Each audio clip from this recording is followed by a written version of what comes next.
کر رہے ہیں اور کاش کہ وہ آج یہاں پہ بات کریں جو وانا کے اندر ہماری پاک فوج نے 500 سے اوپر اسٹوڈنٹس کو بازیاب کیا، ریسکیو کیا ہے. دیکھیے یہ ایک تاریخی آپریشن تھا، سینسٹیو آپریشن تھا. خدا نخواستہ کو بڑا نقصان ہو جاتا اور اے پی ایس سے 10 گنا بڑا نقصان خدا نخواستہ ہو جاتا تو کون ذمہ دار ہوتا؟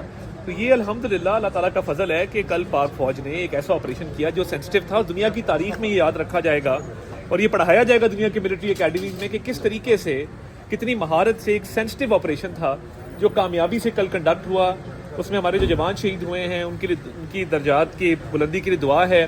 اور جو اسٹوڈنٹس بازیاب ہوئے، آپ دیکھیں 500 اسٹوڈنٹس کو جس مہارت کے ساتھ وہاں سے نکالا گیا ہے.